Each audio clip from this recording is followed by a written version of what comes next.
Buenas tardes, gracias por su presencia.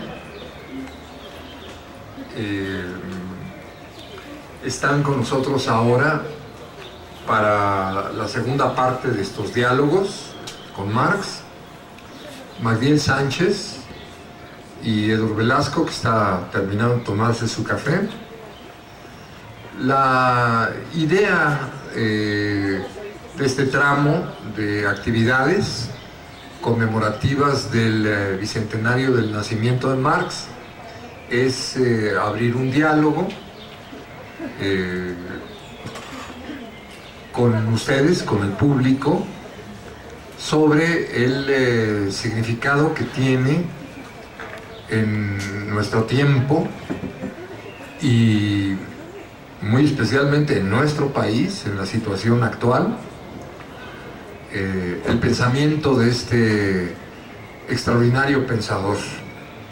Entonces, la mecánica que vamos a seguir, vamos atrasados en tiempo, pero la mecánica que vamos a seguir son intervenciones relativamente breves de los ponentes, en la idea de suscitar en todos ustedes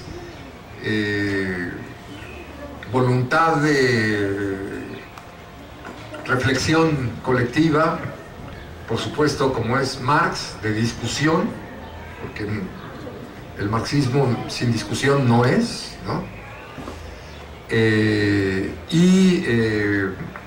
Pues sobre todo para quienes están, digamos, aquí por interés de conocer algo del pensamiento de Marx, pues que haya curiosidad de lecturas nuevas, o si ya lo conocen, bueno, de relecturas o de conocer aspectos del pensamiento de Marx, que es tan vasto y tan complejo, ¿no?, que requiere de discusión.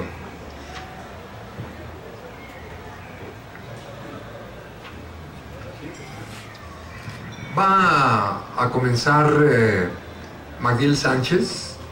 Él es filósofo, es un activista muy asiduo desde que le conocemos. Tiene un conocimiento excepcional de todo el país.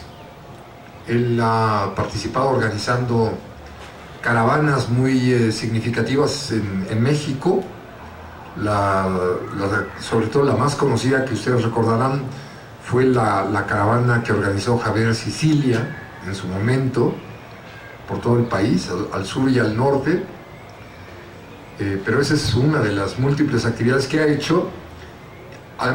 Pero además de eso, es un muy serio estudioso del marxismo. Tiene un estudio muy importante sobre el marxismo de Georg Lukács, y tiene otro estudio muy importante sobre este marxista cubano tan importante que es Martínez Heredia. Tiene la palabra. Bueno, buenas tardes a todos los asistentes. Gracias a Andrés, a David, al grupo, al colectivo de Editorial Ítaca que hace posible este encuentro y este homenaje a 200 años del nacimiento de Marx. Lo que nos corresponde, creo, según hemos hablado a Edur y a mí, es fomentar un debate, fomentar una reflexión, que es quizá una de las cosas más importantes de las que podemos recuperar también de Marx, del marxismo, y que vale la pena que podamos intervenir entre los que estamos aquí, no que solo sean los que estamos acá, sino que ustedes puedan hablar, que puedan también dar sus opiniones, y que eso también puede servir como un insumo, como ir planteando un suelo para la siguiente mesa, ¿no? La siguiente mesa, que va a ser importante porque ya un conjunto más amplio de especialistas que también tienen una trayectoria muy importante en el estudio del marxismo nos van a brindar, ¿no? Entonces, quizás aquí ir generando un debate, y pues para eso quizás lo que yo partiría de primero hacer una serie de provocaciones. Voy a intentar hacer intervención en algunas partes, y arranco con esta, luego le doy la palabra a Edur y tal vez, bueno, complementaré con algunas cosas más. Creo que primero hay que tener en cuenta que generalmente, o lo que pasa en este caso, es que se habla mucho de volver a Marx, ¿no? Son 200 años, entonces es momento de volver a Marx, o de reencontrarse con Marx, de ir de nuevo a Marx, ¿no? Pero quizás para muchos de los que estamos aquí, los más jóvenes, quizás es la primera vez que se va a Marx, ¿no? O sea, no tenemos que ir o volver a un Marx que no conocemos, ¿no? Es ir por primera vez, encontrarnos con un pensador, encontrarnos con un personaje del que se ha hablado tanto, de tantas maneras. Y también creo que por lo menos de la mayoría de los que veo acá, que puedan tener más años, tampoco es que regresen a Marx o que vuelvan o que den un giro, una vuelta a Marx, porque nunca se han ido de ahí, ¿no? Pues son pensadores, son gente intelectuales que han estado trabajando en ese sentido en recuperar el pensamiento. Pero sí es importante quizá rescatar que el pensamiento de Marx en este momento aparece como algo que hay que regresar, como que es algo a lo que hay que volver o hay que redescubrir en un momento tan complicado, en un momento en el que todos los escenarios en lo local y lo internacional se ven, no sé, por lo menos en términos coloquiales de la chingada o no sé, o muy complicados. Parece que ahí, si nos acercamos a Marx, podemos encontrar algo. Sin embargo, también el problema de encontrarnos con Marx es primero que que vamos a buscar a un personaje, a un intelectual que ha sido silenciado, ¿no? Que ha sido callado, que ha sido sacado de muchas maneras de los ámbitos académicos, de todos los ámbitos, ¿no? Que ha estado marginado, excluido, pero que antes de ser silenciado, marginado, excluido, ha sido tergiversado, ¿no? Entonces, cuando uno recupera a Marx, lo más común es que nos encontremos o nada más esta efigie de un barbón que se parece a Santa Claus, o no sé, o alguna imagen así o no sé, es que es muy común, ¿no? Cuando hay algún indigente por la calle que sea barbón, canoso, y dicen, ay, mira, ahí va Marx, ¿no? Alguna cosa, o sea, esa alusión de la imagen de Marx es muy recurrente, ¿no? Pero digamos, ha sido muy despojado de su contenido, ¿no? Ahora hay mucho furor porque en Europa salieron unos billetes de Marx, ¿no? De contenido cero, ¿no? De euros con cero valor, pero que lo andan circulando y que se agotaron los primeros 5,000 billetes y que entonces van a sacar más. O un patito de esos para las duchas, ¿no? Que tiene la cara de Marx y el capital a un lado, ¿no? Tienen esto, ¿no?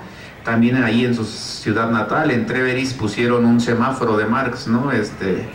Y yo he visto por lo menos que mucho en las redes sociales una gran cantidad de compañeras de lucha, pues veían eso muy contentos, ¿no? Y como que muchos ansiaban o tener el billete, el patito, o irse a Europa a cruzar el semáforo así, y no se daban cuenta o no nos estamos dando cuenta que en gran parte la recuperación que se puede dar en estos momentos de Marx es a ese Marx fetiche, a ese Marx de juguete, ese Marx que significa cualquier cosa, ¿no? Menos el objetivo político que él persiguió durante toda su vida, ¿no? Y que a veces, incluso no porque él quisiera, lo tuvo que desarrollar de manera intelectual, ¿no? Él tenía a veces quizá más que desarrollar o la motivación de hacer una lucha política, pero que las condiciones también lo fueron metiendo en que él fuera un intelectual y que desde ahí diera las batallas que dio, ¿no? Entonces creo que eso es ahí importante. Creo que también en esa recuperación, a final de cuentas, pues nos vamos a topar con que no podemos hablar solo de Marx, ¿no? Tenemos que hablar de todo lo que vino después de él, ¿no? Tenemos que hablar pues precisamente del marxismo, y que pues a todos nos queda claro, quizás, o los que estamos acá, pues que no existe un solo marxismo, ¿no? Y que hay un montón de marxismos que ahí, entrando en ese plano, pues nos vamos a ir, nos podemos llevar la vida debatiendo, ¿no? Desde esa famosa cita que se hace de que Marx dijo que él no era marxista, pero en adelante, digamos, todo lo que se hable de Marx pasa directamente por ese movimiento, ¿no? Entonces, quienes nos acercamos a Marx, quienes queremos adentrarnos en su conocimiento, tenemos esas limitantes y al mismo tiempo tenemos otras riquezas, ¿no? Una riqueza que, por ejemplo, en los últimos años se han empezado a editar nuevas obras, bueno, se han editado de nuevo algunos ejemplares, ¿no? Acá le empezó a sacar cosas, ¿no? Hay editoriales como Ítaca que ha crecido y que empieza a publicar materiales de marxistas muy importantes. Está todo ese trabajo de volver a editar las obras de Marx de manera extensa, ¿no? El que se está haciendo con la Mega 2, que son distintas maneras muy interesantes de poder ir rescatando un Marx, ¿no? Pero yo quisiera resaltar, a propósito también de que estamos en un aniversario, ¿no? En otro aniversario de que hace 50 años, que hace 50 años inició el movimiento del 68, el del Mayo francés, que se dice, también el del 68 mexicano, ¿no? Que arranca por ahí de julio, ¿no? del 68, que también hay otro elemento muy importante, ¿no? Otros, así como hemos estado como con aniversarios muy importantes, ¿no? Hay uno que pasó de noche, por lo menos en México, que fue apenas en octubre del año pasado, que fueron los 50 años del asesinato de Che Guevara, ¿no? Aquí casi no se habló, casi no se trabajó, pero que es un elemento importante que también nos coloca otro elemento del marxismo. Hay un universo, o dentro del universo que es el marxismo, hay una línea muy interesante que ha sido la que realmente ha abierto en distintos momentos de la historia los horizontes del marxismo, que son las luchas populares, que son las revoluciones o los esfuerzos por desatar revoluciones, y que yo creo que ahí de manera fundamental deberíamos de resaltar que fue el objetivo político que guió a Carlos Marx toda su vida, ¿no? Era cómo desatar una revolución, y que en la comprensión de eso tenía un horizonte de crear una sociedad comunista que a través de un profundo, incesante proceso de liberaciones, de luchas y violentaciones de lo establecido, lograra construir una sociedad libre para todas y para todos, ¿no? Entonces, creo que ese horizonte que abren las revoluciones es un horizonte que tendríamos que rastrear para encontrar quizá los horizontes los temas más interesantes que pueden salir tanto de Marx como del marxismo. Es decir, Marx va construyendo ideas muy importantes y es un intelectual muy consolidado cuando viene este alzamiento de la Comuna de París, ¿no? En el 1871, y él tiene que participar, y él, desde las condiciones y las posibilidades que tiene, participa por lo menos en una reflexión que altera algunas de las ideas que él tenía, ¿no? A pesar de ya de ser un autor consolidado, de ser un gran pensador, ahí empezó a cambiar algunas de las cosas, o a preguntarse cosas que mucha parte de lo que luego fue el marxismo no se preguntó, o que no empezó que se ha rehusado a pensar, ¿no? La propia Revolución de Octubre, la de 1917, la Revolución Bolchevique, que se apropia del marxismo, también nos abre otro horizonte de discusiones en torno al marxismo y en torno a este problema del comunismo, que tiene que ver directamente con cómo se construye un gobierno que dé transición hacia el socialismo, cómo a partir de las condiciones de un país atrasado, como era la Rusia de aquel momento, tiene que intervenir, tiene que hacerse, y cómo hacer una revolución socialista y no hacer un remedio, ¿no? O el horizonte que se abre después de la Revolución Rusa, y que en el caso quizás de América Latina va a tener un peso muy fuerte desde Cuba, que es otra vez como desde el tercer mundo, de lo que en aquel momento se llamaba tercer mundo, surgen ahí las revoluciones, ¿no? Entonces, yo sí quisiera, para cerrar esta primera ronda y ya darle el micrófono a Edur, que hay un elemento muy importante de Marx, ¿no? Que es rescatar el proyecto político de un Marx revolucionario, que fue intelectual y desarrolló eso, y que deberíamos agradecer mucho que haya hecho eso, a un personaje que quería hacer una revolución, que no tuvo las posibilidades de entrar en ella, pero que nos demuestra que a pesar de ello, en las condiciones más adversas, había que hacer algo, ¿no? Y lo digo porque quizás en este momento, desde varios ambientes se puede hablar de Marx, no está tan mal visto hablar de Marx, ¿no? Porque hasta se puede vender souvenirs de Marx, ¿no? Quizá en algún otro momento estaría prohibido, pero que a final de cuentas lo que tenemos que tener, o lo que tendríamos que ligar con Marx, es esa idea de la revolución, que puede sonar muy radical, que puede sonar tan trasnochado como cualquier otra cosa, pero que es quizás lo más importante, ¿no? Cómo en condiciones tan difíciles, cómo en condiciones tan adversas como las que tenemos hoy, no nos limitamos, no nos conformamos con, digamos, entre elegir de distintas maneras, entre el horizonte que parece como único, como posible, entre lo menos mal de las dinámicas que el propio capitalismo va configurando, sino cómo empezamos o despertamos esas posibilidades de una transformación radical, subversiva de todo el orden burgués. Yo dejaría por aquí ahora la reflexión para que siga Héctor, ¿no?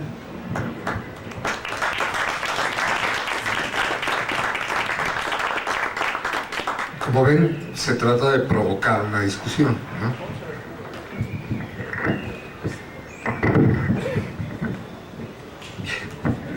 Yo siempre comienzo mis intervenciones diciendo que voy a ser breve y realmente es un desastre. Termino contradiciéndome en el curso de las siguientes 2 horas. Entonces yo creo que más bien me preparo con una intervención extensa y prolija para que queden curados de todo espanto, ¿no? No, bueno, en realidad estamos en un evento esencialmente entre amigos, ¿no? Lo cual yo celebro, ¿no? Yo vengo de una tradición conspirativa, entonces cualquier reunión de más de 7 personas me resulta ingrata.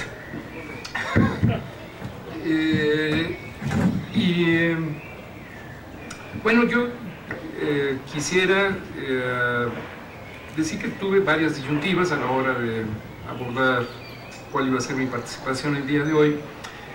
Una de ellas era un poco hacer una síntesis de lo que fue mi participación en este ciclo de conferencias, porque es un público un poco distinto. Recrear lo que fue mi participación en la Facultad de Economía, que fue una recuperación de la inserción de Marx en Estados Unidos, en los Estados Unidos de América. En particular, una faceta que no se le da un gran relieve, que es el papel de Marx como periodista. Todo lo que fueron sus contribuciones al New York Tribune. Pero va más allá de eso, toda la compleja relación de Marx en vida con el curso de los acontecimientos políticos en Estados Unidos durante la década de los 50s y de los 60s del siglo XIX. De hecho, la conferencia se tituló, y la pueden ya ver en YouTube, que es El largo camino de Marx por el desierto del Mojave. Entonces, que trata, digamos, de hacer esta reconstrucción del largo ciclo del marxismo en Estados Unidos. Primero, este auge tremendo durante el periodo en el que Marx fue un actor político de la escena norteamericana a partir de sus artículos de prensa y de su participación muy activa en el curso de la Guerra Civil. Y luego, digamos, todo el declive del marxismo en Estados Unidos a raíz, paradójicamente, de la Revolución Rusa. Aquí recupero una tesis de Max Ob, en el sentido que el marxismo de la Tercera Internacional va a ser una especie de sincretismo inédito entre el pensamiento socialista que venía de Europa Occidental con la ortodoxia de la Iglesia rusa, y cómo esta especie de sincretismo cultural dio lugar a un marxismo escolástico, bizantino, y que hizo un daño terrible porque generó, digamos, en términos de lo que fue el contexto del movimiento comunista internacional, movimientos o referentes que eran esencialmente de creyentes de la Unión Soviética más que de lo que eran marxistas con capacidad para pensar con cabeza propia. Esto sobre todo, digamos, tuvo un impacto muy grande en Estados Unidos, porque después de lo que fue, digamos, la presencia en particular de un personaje fantástico como fue John Reed, los fundadores del Partido Comunista de los Estados Unidos, lo que sucedió a continuación fue, digamos, la creación de lo que era un aparato político muy subordinado, digamos, con lo que era la estructura autoritaria y rígida del Partido Comunista de la Unión Soviética, y que hizo que el marxismo en Estados Unidos entrara en un periodo de letargo muy profundo hasta lo que es propiamente el ascenso recientemente del nuevo movimiento socialista en Estados Unidos, desplegado alrededor de la candidatura de Bernie Sanders. Eso fue lo que expuse el pasado jueves en la Facultad de Economía. Creo que me dice Ítaca que ya está, ya está en la red. Se lo recomiendo ampliamente. Es toda una reflexión a fondo, digamos, alrededor del marxismo en Estados Unidos, ¿no? Y repito, el nombre de la conferencia es El largo camino de Marx por el desierto del Mojave. Esto hasta aquí. Luego, quisiera reivindicar lo que fue la intervención de Luis Hernández Navarro en la primera mesa con la cual se inició este ciclo de conferencias alrededor de la celebración del 200 aniversario del natalicio de Carlos Marx. Fue el lunes en la Casa Lam. También creo que también está ya en la red, y les recomiendo mucho el conjunto de las intervenciones, pero en particular, digamos, yo me voy a remitir ahora a la que hizo Luis. Y el ejercicio que hizo Luis, que a mí me pareció fascinante, es cómo el marxismo permea a las sociedades, no como un ejercicio intelectual, sino articulado con lo que es un nuevo sentido común, plasmado a partir de lo que son fragmentos que van llegando como de un naufragio a lo que es finalmente los grandes movimientos sociales de nuestro país, y cómo a partir de este pecio del marxismo los movimientos sociales de México fueron reconstruyendo un marxismo profundamente arraigado en su propia experiencia política.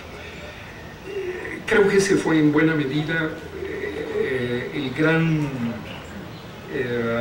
mural que reconstruyó Luis, partiendo de la presencia del marxismo en el movimiento del magisterio y de las normales rurales, y luego haciendo un recorrido a lo largo de la historia contemporánea de México. Entonces, como el objetivo, digamos, de esta mesa, sobre todo, es que tengamos intervenciones cortas y abrir, digamos, el debate, sobre todo con el público, yo quiero presentar 3 preguntas, básicamente articuladas, digamos, con lo que es este debate en su conjunto. La primera: ¿se puede ser marxista hoy sin pasar por un seminario del Capital? 2. ¿Podemos hablar en nuestros días de un marxismo que escucha? Es decir, un marxismo que no solamente recrea su propio canon en términos de sus escritos fundacionales, sino un marxismo que entra en diálogo con un contexto nuevo. Y la tercera: ¿es posible un marxismo en el Apocalipsis? Son 3 preguntas que solamente, bueno, dejo abiertas para que el público participe, y voy a irlas contestando en orden inverso, para terminar con la última, que en este caso era la primera que se formuló, ¿no?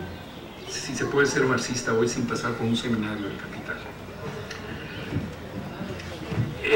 En términos del marxismo y el Apocalipsis, un poco recuperando también parte de los problemas que plantea Maguire, de las grandes dificultades y desafíos que enfrenta un marxismo en un contexto de una crisis multidimensional como la que el conjunto de la humanidad sufre, ¿no? Y que implica grandes dificultades para poder acceder, digamos, a una visión ordenada del curso de los acontecimientos. Bueno, en primer lugar hay que ponernos de acuerdo en la palabra apocalipsis. Más allá, digamos, de esta noción, digamos, de condición de caos ingobernable. En su raíz más rigurosa, apocalipsis, en su raíz griega, significa quitar el velo. Viene de lo que es básicamente sus raíces,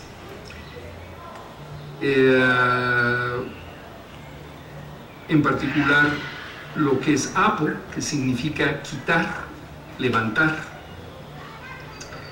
Luego, digamos, el otro componente, que vendría de la raíz kel, que dice, pues, significa ocultar, y el sufijo final, que significa acción. Entonces, la palabra apocalipsis en realidad significa, en su sentido más profundo, quitar el velo.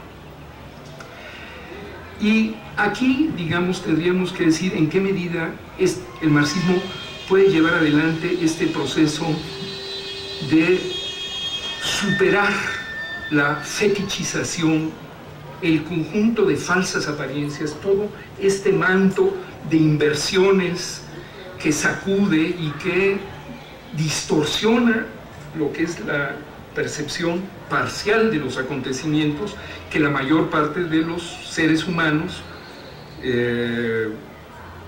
está, digamos, sujeto, dado que su percepción de la realidad siempre es parcial y fragmentada. Entonces el marxismo tiene la necesidad propiamente de avanzar en una reconstrucción, como diría Lukács, de la totalidad, para poder dar paso, digamos, a una visión que vuelva a integrar tanto las formas fenomenológicas, aparenciales que tienen los acontecimientos, para poderlas revertir y darles un sentido para los sujetos que participan en los acontecimientos históricos. Para ello, yo sostengo que es necesario que se recree un marxismo que escucha. Ahora, ¿a quién tiene que escuchar el marxismo contemporáneo? Y aquí yo voy a hacer simplemente una reconstrucción de algunos de los sujetos que me parecen fundamentales con los cuales el marxismo en nuestros días tiene que establecer un diálogo y escuchar. En primer lugar, tiene que establecer un poderoso diálogo con los productores de conocimiento científico.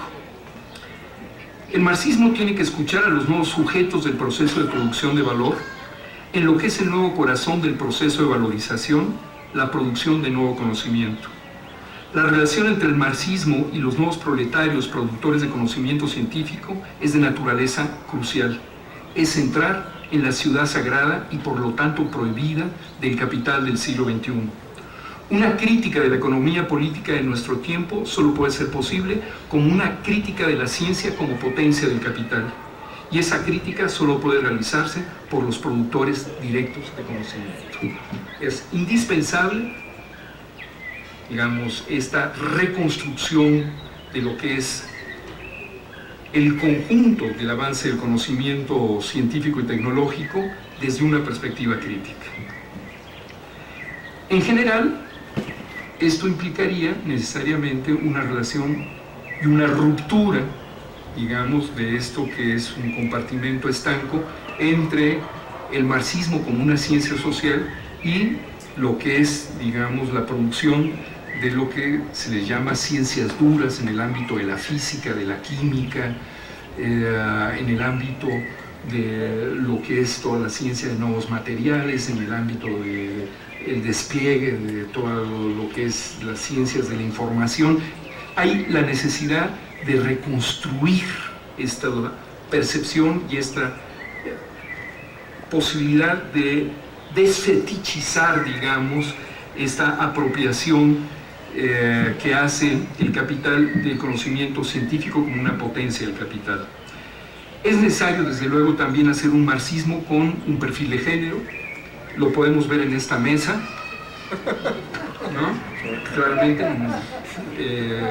Yo tuve la verdadera tentación de venir como en mi personalidad de transgénero, pero no fue posible, digamos, no me dio tiempo.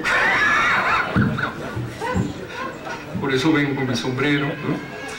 Pero bueno, es indispensable, digamos, esta incorporación de los problemas de género dentro del marxismo. Desde luego es indispensable también el diálogo del marxismo con los pueblos originarios. Es necesario un marxismo que escuche a los pobladores de los nuevos guetos urbanos, todas las subculturas, ¿no?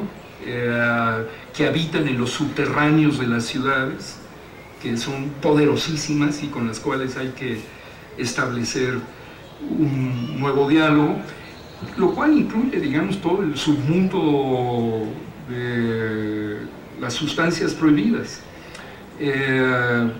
Yo lanzo una provocación. Yo tengo la impresión que la única manera de combatir el narcotráfico es haciendo de muchas de estas hierbas y resinas un valor de uso.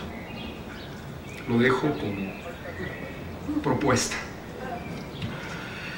Desde luego es indispensable también, digamos, el diálogo del marxismo con los jóvenes y también, digamos, un diálogo del marxismo con todos los productores de cultura. Y aquí sí me quiero detener.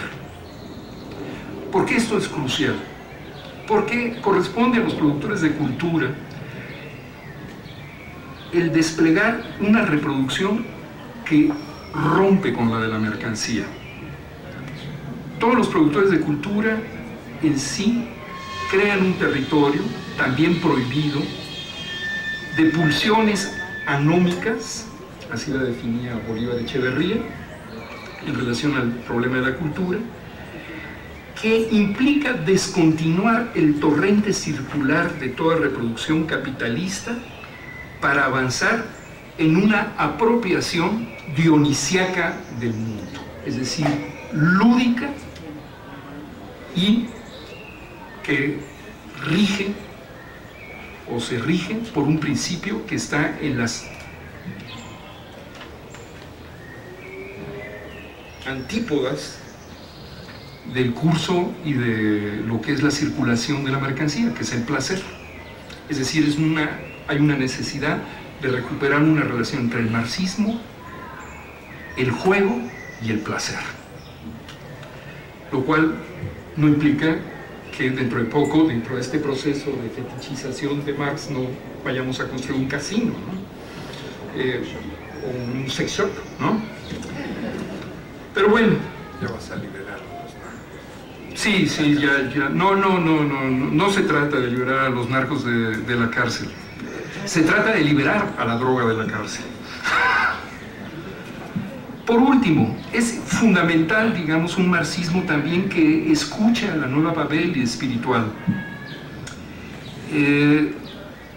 Esto sí es una especie de cruz que lleva el marxismo, sí tiene su vertiente judeo-cristiana, y para eso nada más hay que remitirse, al trotskismo a nivel internacional, en donde, me perdonan, pero según un reconocimiento de nuestra querida amiga Olivia Gall, después de su paso por lo que fue su gestión de la Casa Museo Trotsky, me decía: Edur, es algo que tengo que reconocer, el trotskismo está absolutamente imbuido de una moral judeo-cristiana, porque todos son los verdaderos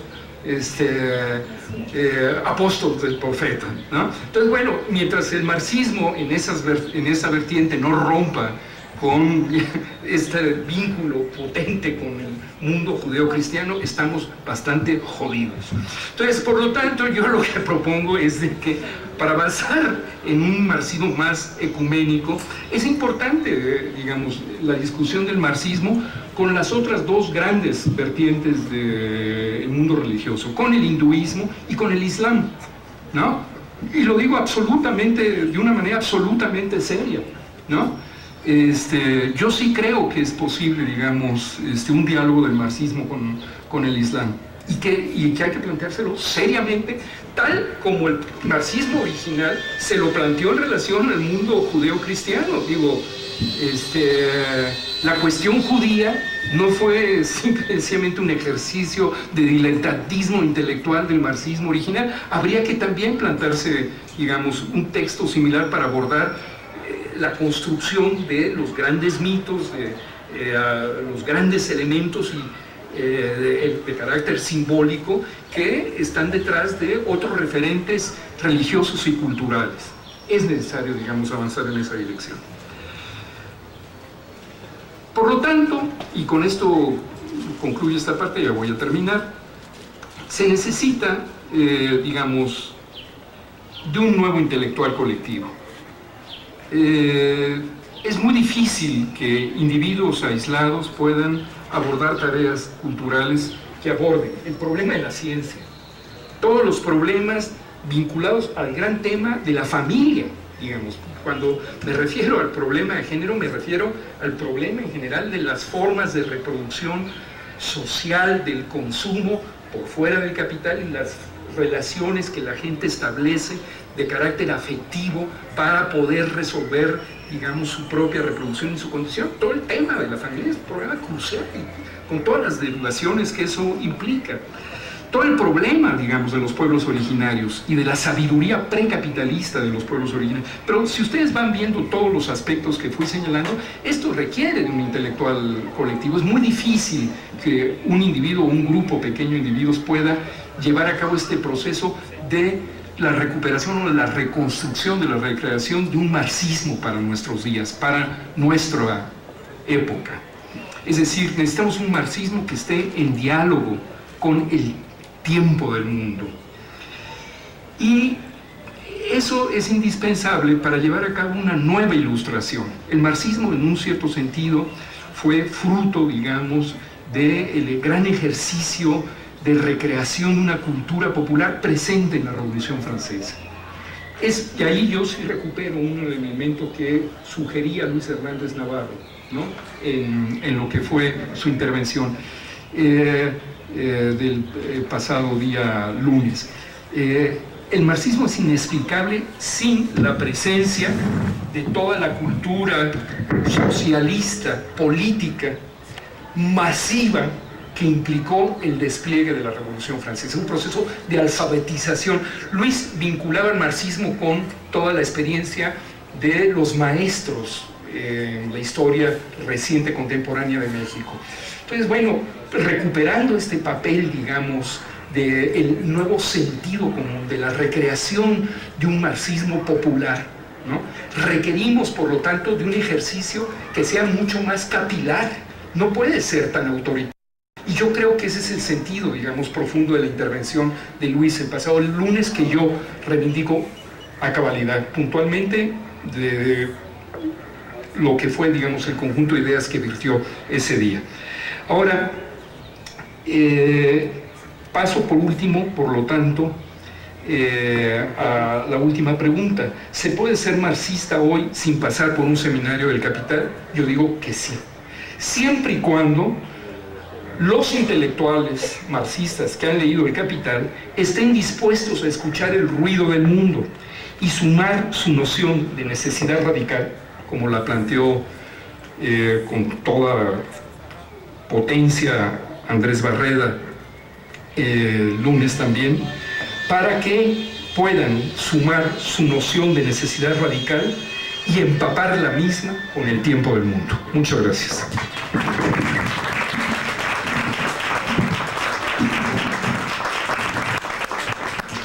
Vamos a necesitar el micrófono y alguien que nos auxilie.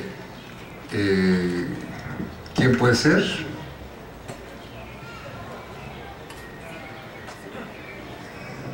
Bien, pues están las dos intervenciones provocadoras a cual más. Entonces, tienen la palabra, tenemos todavía un poco de tiempo. Allá atrás, por favor. Nada más les pedimos, bueno, sí que se identifiquen, sin credencial, por supuesto, pero lo que les pedimos es que tengan en cuenta que los demás están y que todos seguramente quieren hablar, ¿no? Adelante. Gracias, yo soy Eduardo Flores, yo soy historiador. No voy a votar por nadie. Pero bueno, voy a tratar de ser breve. A mí también me cuesta ser breve, pero voy a intentar. Se hablaba al principio de que últimamente Marx se ha convertido en un producto, una mercancía, y que de cierta manera eso va de la mano con que ha habido un resurgimiento no político de la figura de Marx. Por una parte, entiendo la problemática porque sí, están totalmente borrando todo el aparato ideológico, político de Marx.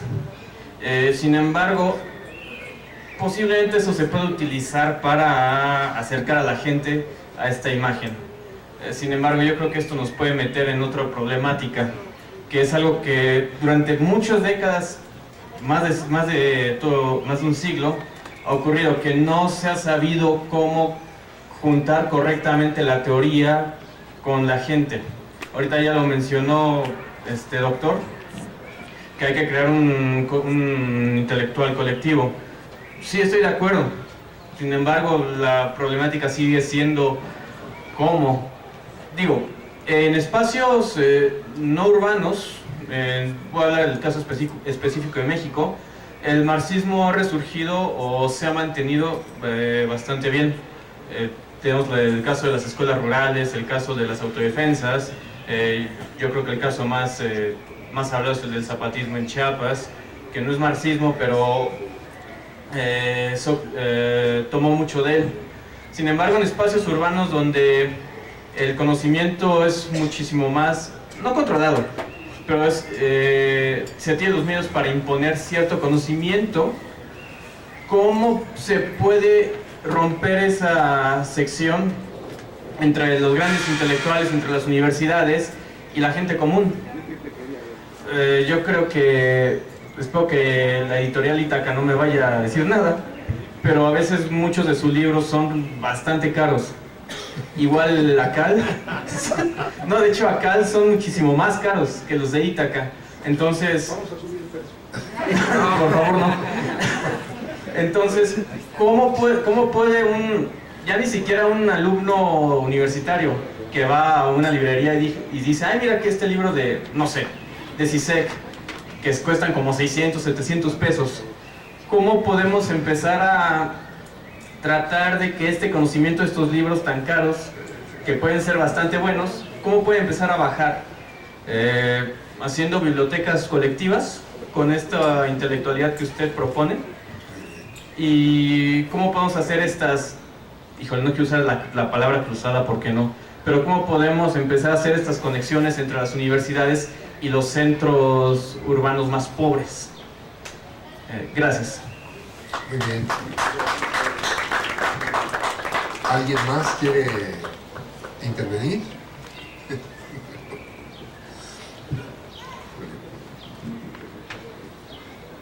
Gracias. Una pregunta para Edur. En lo que planteas, si entiendo bien,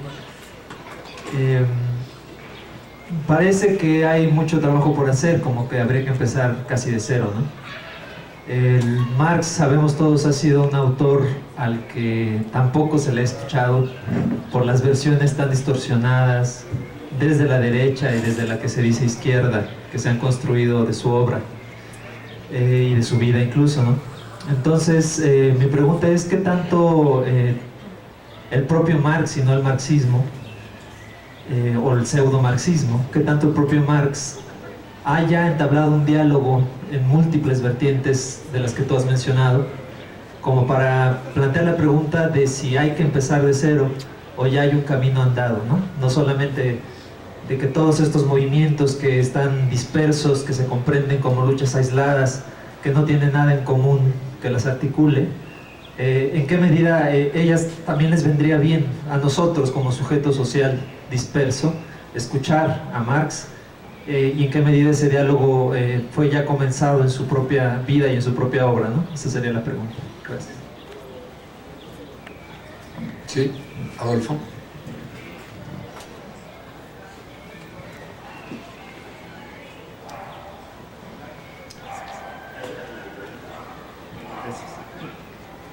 Una pregunta a Edur, o más que pregunta es un cuestionamiento.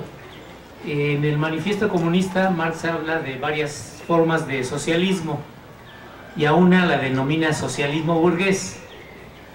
A mí me causó enorme extrañeza que puedas decir que Bernie Sanders es socialista.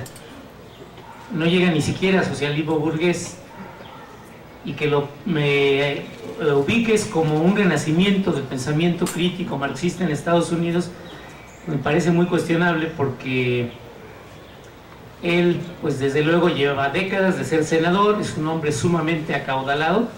En el Senado de Estados Unidos, cuando Barack Obama era senador, era el más pobre y su fortuna se tasaba en unos 6-7 millones de dólares.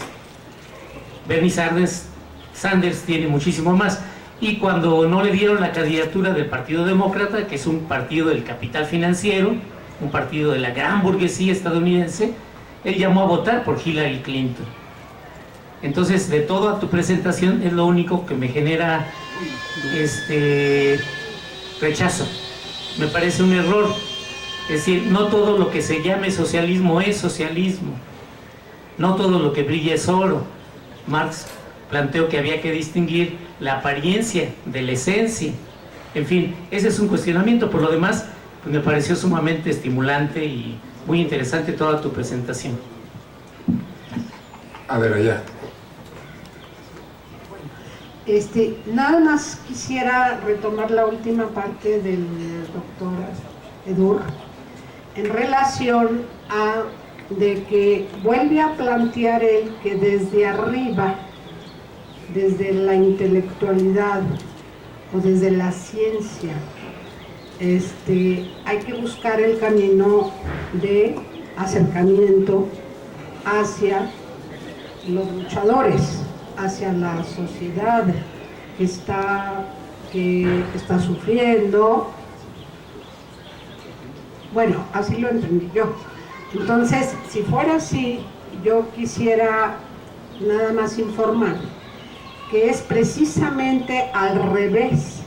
Los movimientos y sectores en lucha son los que están dando la guía, las pautas para replantearse o transformar o actualizar o complementar o darle dirección al marxismo.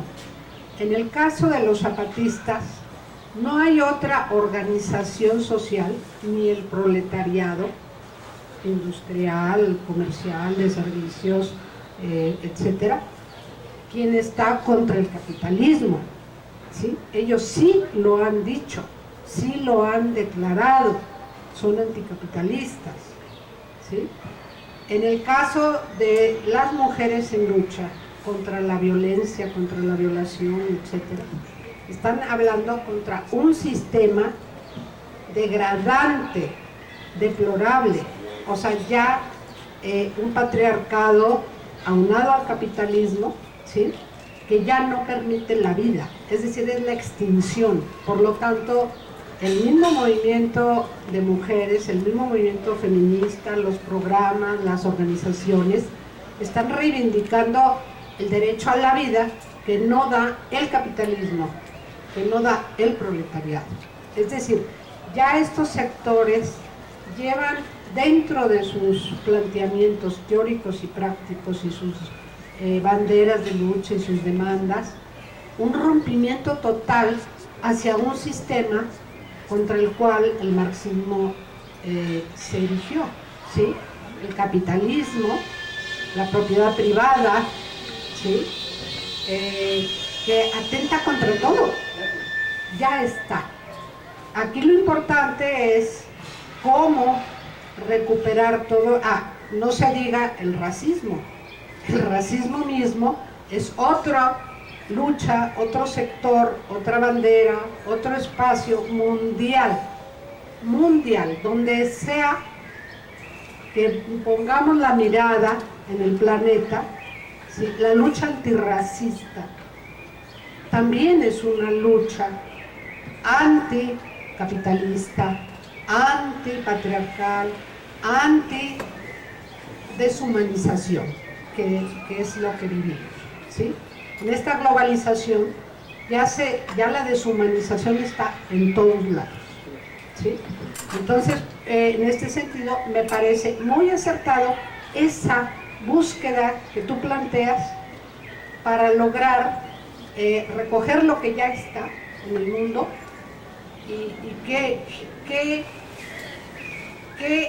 estructura, qué análisis, qué propuesta teórica darle a todo eso que ya existe. ¿Había pedido usted la palabra? Sí,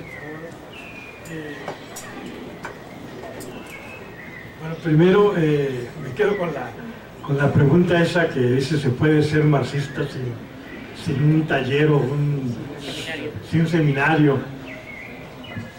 Y la experiencia propia, yo soy abogado, pero mi cédula es del 2005, ¿no? Del 2005. Se puede decir que del 2010 para acá empiezo a leer sobre pues esas cosas marxistas, vamos. Pero sí recuerdo, pero sí mi vida ha sido eminentemente obrera.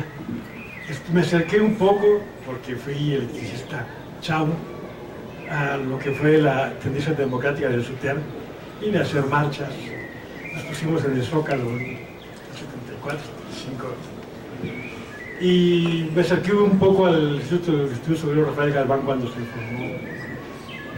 Me acerqué a Vallejo, ahí conocí a Max Ortega. Cuando Max Ortega escribe pero se sale, vamos de esto.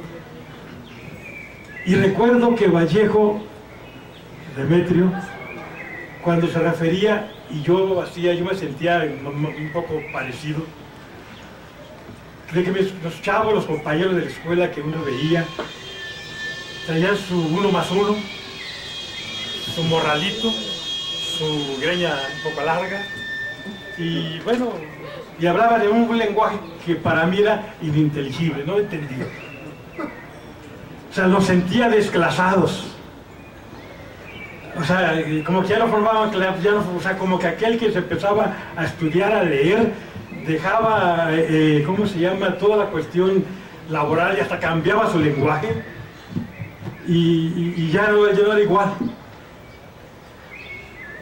Entonces, pero eso lo notaba, trabajé en Halmstad y tengo el orgullo de decir que entré a trabajar a la UNAM porque tanto Evaristo en aquel tiempo como Nicolás, como Stephen Otto, como aquellos compañeros, por la lucha que yo estaba dando en Halmstad, me dieron una plaza de solidaridad, porque fui despedido y esas cosas, ¿no? Entonces, vengo de la lucha obrera. Participé un poco en Pascual y me fui a Tehuacán, Puebla, hice un movimiento allá en García Crespo para tratar de parecer lo mismo que se hizo en Pascual, lo hiciéramos en García Crespo. Tomé esa idea de los anarquistas de la Casa del Obrero Mundial que salieron y llegaban a otros lugares, como llegaron a Tampico en 1914, 15, y hicieron trabajo estos anarquistas de la Casa del Obrero Mundial allá en 1915. Entonces, con esa idea así obrera, pero sin el conocimiento teórico, cuando ya me acerco después de mucho tiempo que me dedico a la cuestión laboral y empiezo a litigar porque no necesitaba ningún papel para litigar. Y me hago un abogado, o tinterillo, como dicen otros, pero siempre defendiendo a los trabajadores. Pues decido que tengo que sacar mi papelito porque pues tengo que sacarlo, vamos. Y saco mi papelito en el 2005 y empiezo a litigar de manera ya más formal. Y me empiezo a acercar a la literatura marxista, pero siempre recordando pues a Campa, a Vallejo, a Galván. Y bueno, y entonces cuando me encuentro con esto, que me parece una riqueza, me doy cuenta que lo que hacíamos, o lo que yo hacía, lo entiendo bien. Como que ya lo sabía, como que lo que leo, digo, pero pues esto así es. Pues esto, qué padre, esto así es. Es decir, como que intuía las cosas. Como que me encuentro con cosas que ya había, que sin tener que leer, ya las tenía. Pero que mis compañeros de escuela, porque yo me vine a estudiar acá biología, no lo manejaban. Y entonces como que había un perderse. Y veía una izquierda, recuerdo que PRT, y había POS, y había, ¿cómo se llama? En los trotskistas varios, y el PC, y me acuerdo que Hacemo, Castañeda, Bartra, en aquellos tiempos les decían los marxistas guadalupanos, porque querían vender todo el petróleo con Dios Portillo, que salía todo el petróleo del país, porque ahora habíamos llegado a la riqueza, ¿no? Con la riqueza petrolera, ¿no? Y Castañeda era uno de los que estaba ahí en proceso, tratando de que se vendiera el petróleo, ¿no? Y como marxista que era. Entonces, ahora que veo y que ya no hay izquierda y que ahora veo que hasta intelectuales están con Morena, ¿no? O algunos por ahí. Y ahora todo cambia y ahora ya no es la lucha del socialismo ni nada de eso. Ahora es quitar a los de la mafia del poder. O sea, se reduce la lucha de clases a la mafia del poder. Se reduce a cosas que si bien son interesantes porque el lenguaje cambia y la gente lucha y con la idea de cambiar esto y a lo mejor de avanzar y efectivamente con un proyecto diferente.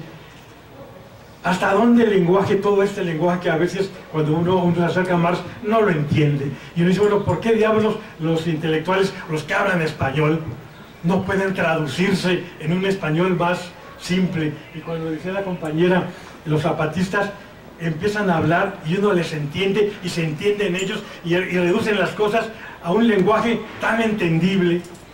Y la situación es que los marxistas no. Y entonces uno dice, bueno, pues caray, ¿por qué se desclasan hasta en el lenguaje?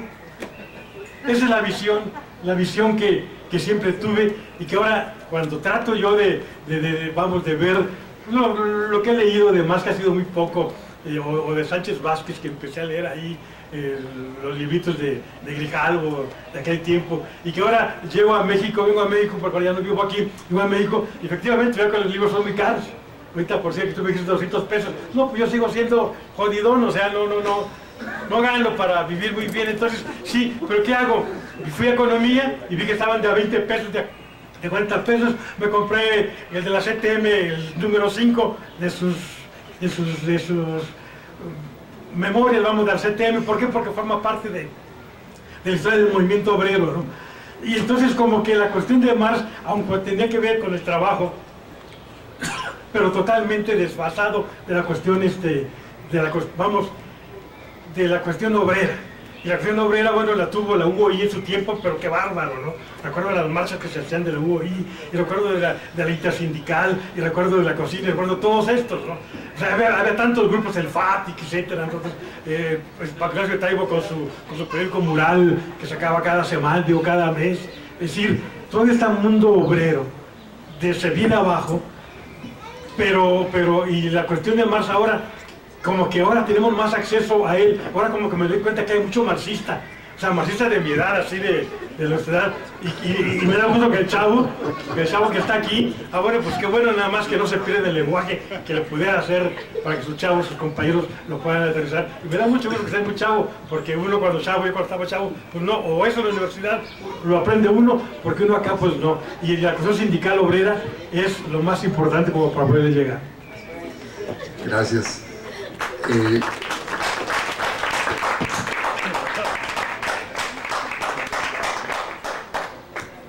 ¿Podrían comenzar a contestar? Porque ya tenemos el tiempo encima. Ajá, no más uno. Ok.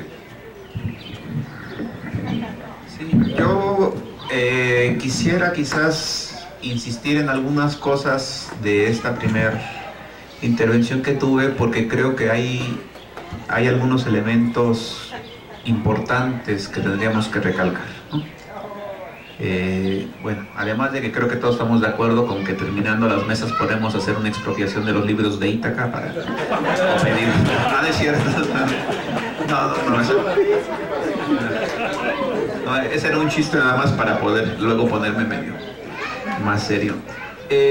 Miren, hoy, además de este homenaje, a mí me salta mucho que desde varias organizaciones populares que tienen agendas de lucha muy importantes, también se reunieron y algunas hicieron homenajes, ¿no? Se reunieron en lugares además lamentablemente muy marginales, porque fueron sus lugares de reuniones, y ahí le rindieron culto a Marx, quizás sí en un sentido a veces como de secta,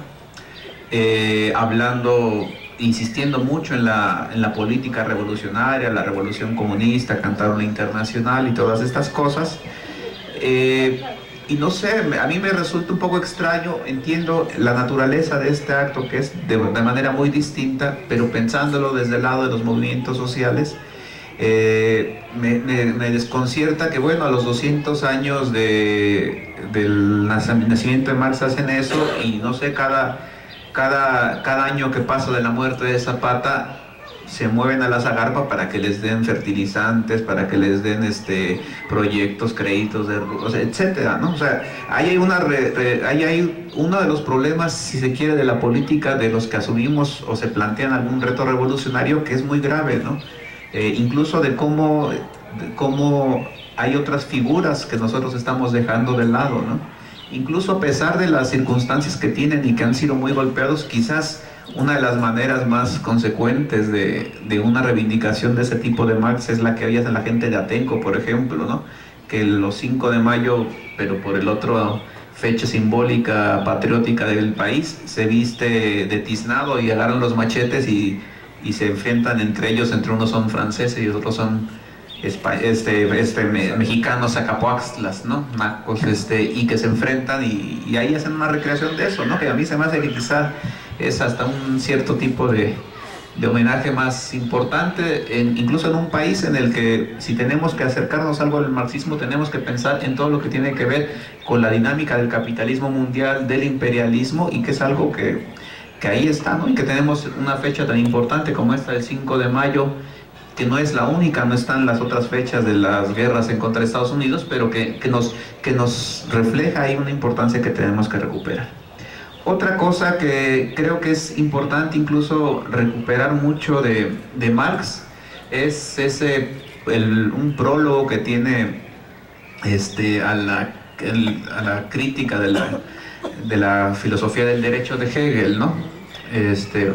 Ustedes saben que dice algo así como que la religión es el corazón de un mundo sin corazón, el suplicio de la criatura oprimida, el opio de los pueblos. Por eso me acordé, ya sabrán por qué, pero que es un texto muy radical, es un texto muy fuerte, en el que quizá incluso lanza muchas sentencias que su demostración científica era muy débil, ¿no? Pero que la apuesta revolucionaria era la que guió incluso el trabajo, o hasta podríamos pensar que es como una especie de el manifiesto de Marx, digamos, de la labor intelectual que va a desarrollar después. Y creo que eso es importante porque, o sea, más allá de toda la trágica historia de esa frase y el marxismo es el opio la religión es el opio del pueblo, que tiene una historia trágica de malentendidos, de que se aprovechó mucho el ateísmo burgués para atacar a todo lo que tuviera que ver con lo religioso, y que ahora se puede utilizar otras visiones para defender, si se quiere, la droga, no sé. Yo creo que ahí hay un punto muy fuerte, ¿no? Que es que Marx tiene presente el sufrimiento que tiene la gente, ¿no? que Marx está presente y le mueve, le conmociona y busca de las maneras que puede cómo resolver ese problema, ¿no?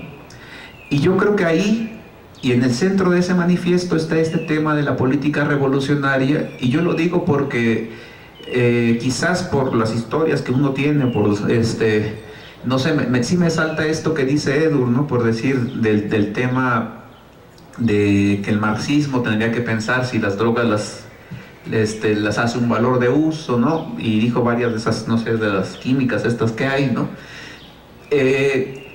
No sé, o sea, tal vez eso tiene que hacer el marxismo, o no sé, tendríamos que ver cómo, o sea, no sé, hay tantas cosas que han cambiado de Marx de aquel tiempo ahora que podríamos estar pensando en todas esas cosas. Pero también podríamos pensar, o sea, yo creo que quizá lo más interesante no sería tanto pensar en las tareas que tiene el marxismo, sino las tareas que tenemos nosotros, ¿no? Como, si quieren, como mexicanos, como pueblo, como gente jodida, aunque tengamos entre nosotros distintos márgenes de jodidos, para pensar a qué vamos a buscar en el marxismo, ¿no? No sé, por ejemplo, Marx tenía una política revolucionaria que planteaba el problema de la violencia revolucionaria, planteaba la violencia armada. A mí se me hace que es más interesante pensar en el problema de cómo enfrentar al narco en esa línea que en la otra parte de pensar en la socialización, o sea, en la conversión o hacer una defensa de cosas que creo que son indefendibles, y no desde un criterio moral, sino desde un criterio de la vida, ¿no? No sé, yo creo que también ahí hay otra cosa importante de lo que decía el compañero, ¿no? Sí hay una izquierda en México, ¿no? Nada más que también hay un amplio grupo de intelectuales que se identifican de izquierda que luego tampoco le están viendo, ¿no? O sea, porque el centro puede ser, o sea, todo, o sea, la gran parte de los debates está en torno a qué dice Morena o qué dice López Obrador, y ahí se está centrando una gran parte de la discusión, pero se invisibilizan otras cosas de una izquierda que está viva, ¿no? De un montón de comunidades que sí están peleando, y que luego, porque se salen mucho de ese discurso o porque no son incapaces, si se quiere, de intervenir digamos, en el ámbito de lo políticamente correcto, en que son incapaces de pronunciarse de la manera más adecuada en este contexto electoral, están quedando marginalizadas, ¿no? Y yo creo que ahí, o sea, ahí es donde tendríamos que pensar como metodológicamente primero cuáles son las tareas de esos grupos que están resistiendo, cuáles son las tareas que están pensando, y a partir de ellas cuáles son los encuentros que pueden tener con el marxismo, ¿no? Y quizás otros que piensen cuáles son los encuentros del marxismo con ellos, pero yo insistiría mucho en esto, ¿no? Y en esa línea, ya para cerrar, yo creo que sí tenemos que hacer una lucha muy fuerte por arrebatar el fracaso del capitalismo del propio capitalismo, ¿no? Esto quiere decir que Ernst Bloch lo defendía, insistía mucho en esto, ¿no? Decía, o sea, el capitalismo ha sido tan capaz de quitarle, digamos, esa posibilidad de que el capitalismo fracase a quienes se enfrentan en contra de él, para meterlo en la política burguesa. Y entonces, todas las películas de ciencia ficción pueden hablar o pueden insinuar el fin del capitalismo, bueno, a veces o casi siempre acompañado del fin de la humanidad, ¿no?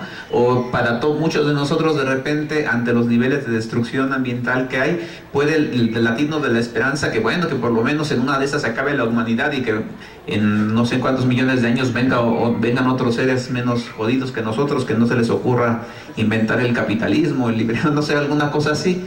Pero creo que lo que está o sea, lo que está de fondo en esta idea de que hay que arrebatarle el fracaso del capitalismo al capitalismo es que ellos de distintas maneras pueden estar pregonando que ya fracasaron, pero también le están cerrando la posibilidad a que desde nosotros planteemos las salidas, ¿no? Su única salida es la aniquilación, su única salida es una reformulación del capitalismo en los términos keynesianos, neokeynesianos, no sé, o que se acabe de plano el planeta, pero no está en la agenda del pensamiento el pensar en esta posibilidad de revolución. Y que eso, insisto, que es el proyecto de Marx, y que creo que por ahí tendríamos que irnos nosotros.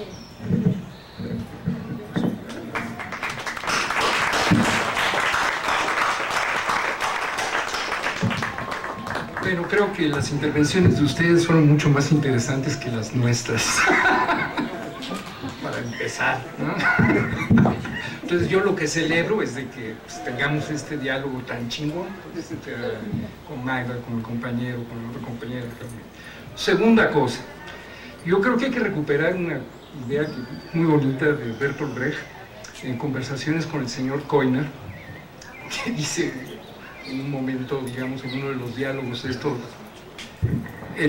diálogos que tiene, ¿no?, pequeños, ahí en ese pequeño libro, llega alguien con el señor Koiner y le dice: oiga, hay varios problemas, pero en particular la gente desconfía de nosotros porque dice que tenemos respuestas para todas las preguntas. ¿No podríamos tener algunas preguntas para las cuales no tengamos respuesta? Entonces, bueno, yo me siento así como el señor Koiner, ¿no? Frente a sus preguntas no tengo respuestas. Esencialmente, me quedo en Alvis, ¿no? Son muy agudas, son muy incisivas, y yo creo que quedan así, con preguntas que deben de permanecer en cierto sentido abiertas. Ahora, lo que sí también considero un poco, abordando todo lo que ustedes dicen, estoy de acuerdo con usted que tenemos dentro de la izquierda algo que se ha llamado cultura chaira, ¿no? Los chairos, ¿no?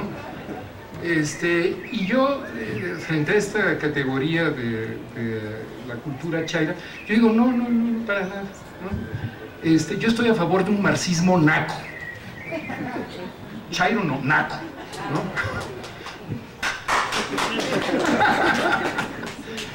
Y lo voy a decir en su sentido más profundo. ¿Ustedes saben el origen de la palabra naco? Muy interesante. La palabra naco tiene una raíz muy profunda y viene de la guerra en contra de la intervención francesa.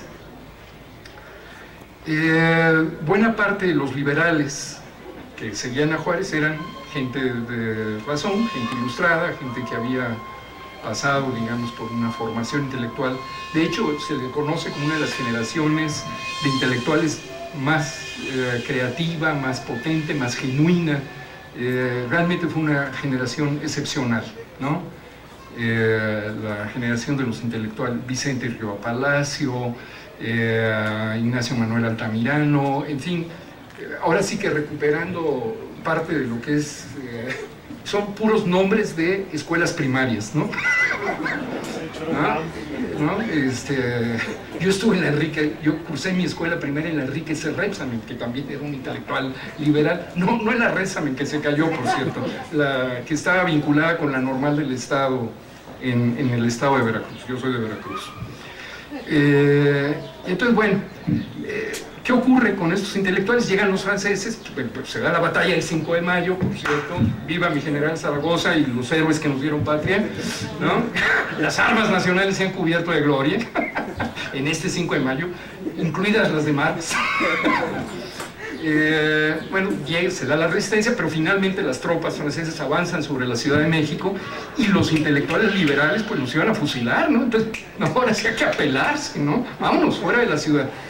Y entonces empiezan a deambular por las sierras con sus trajes de levita. Y entonces en medio de la sierra, pues esos trajes urbanos se iban desgarrando. Y entonces conforme se iban desgarrando, los iban parchando. ¿Y los iban parchando con qué? Con pedazos de cuero, que era lo que había, digamos, de las reses que iban matando, porque eran medio entre intelectuales y abigeos, ¿no? Estaban en esa condición ya, ¿no? De andarse robando reses y seguir escribiendo, ¿no? Y entonces pues iban parchando con pedazos de cuero. Y de ahí viene, digamos, una expresión de los indígenas nahuas en relación a estos intelectuales que andaban en la sierra, y dijeron: Tlatoani Xinacatl, los señores se han vuelto andrajosos. Es decir, los señores de la palabra, los tlatoani, eso quiere decir, los señores que hablan, se han vuelto andrajosos. Tlatoani Xinacatl, se están vistiendo de harapos. Y de ahí toda la guerrilla antiimperialista mexicana pasó a conocerse como la Chinaca. Y quien era miembro de la resistencia armada en contra del imperialismo francés eran los chinacos, los patriotas. Entonces, cuando yo me refiero a un marxismo naco, digo, no solamente naco, un marxismo chinaco, es decir, antiimperialista y anclado en la historia de este país. Y respondo un poco a tu pregunta. El problema de la traductibilidad del marxismo, Gramsci lo planteaba de una manera muy bonita. Decía, ¿cuándo un pensamiento realmente arraiga y es profundo en un territorio? Cuando brota de él como si fuera la primera vez que surgiese. Es decir, como si fuera algo que abreva, digamos, dentro de ese nuevo territorio cultural y emerge de nuevo tan poderoso como surgió en su versión original. Entonces, aquí yo me remito, ¿no? Nosotros necesitamos un marxismo chinaco, un marxismo que brote de México como si hubiera sido la primera vez que emergiese en cualquier otra parte del mundo. Necesitamos un marxismo profundo. Lo decía el propio Engels, era muy divertido. Engels tiene un debate muy duro con los alemanes, con la comunidad alemana que estaba en Estados Unidos, porque había un partido socialista americano compuesto esencialmente por migrantes alemanes.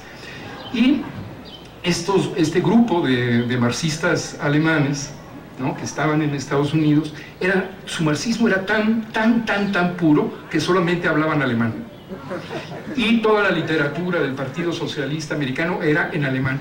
Y Engels les decía, oigan cabrones, ¿no han pensado en aprender algo de inglés y que parte de lo que discutan sea entendible para el resto del personal, ¿no?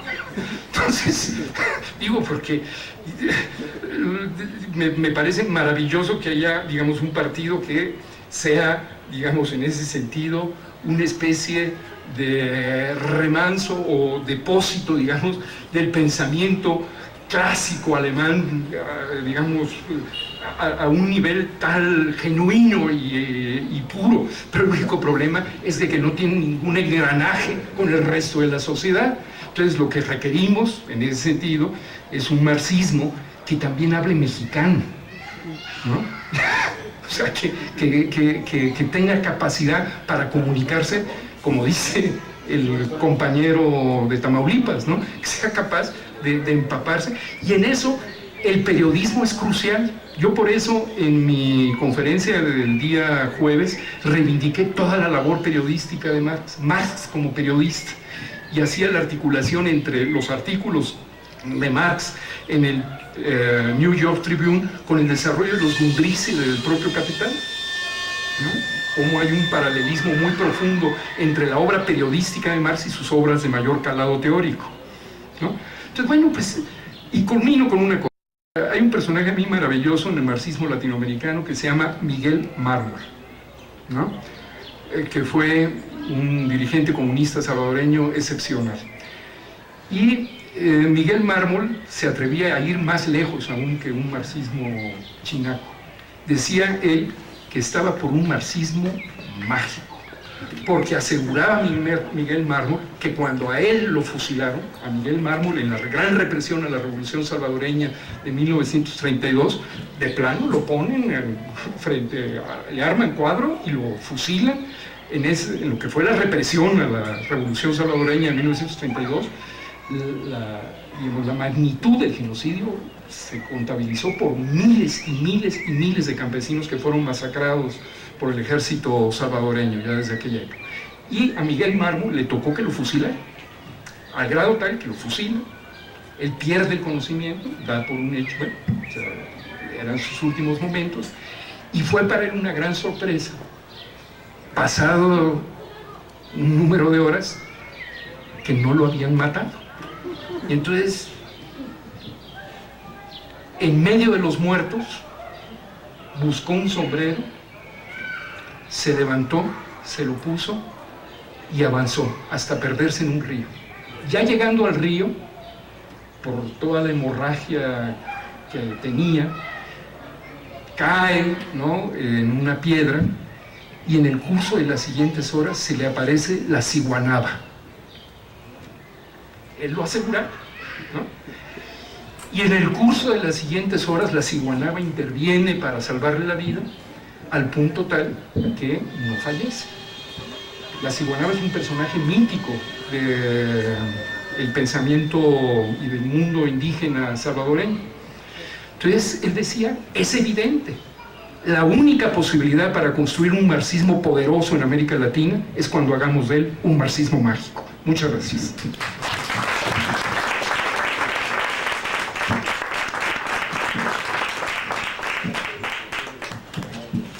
Bueno, ya llegaron los ponentes del siguiente bloque. Les agradecemos a nuestros compañeros Edur Velasco Arregui, Maguil Sánchez, su intervención, los problemas que han planteado, ¿no? No sé, David Moreno, ¿dónde anda?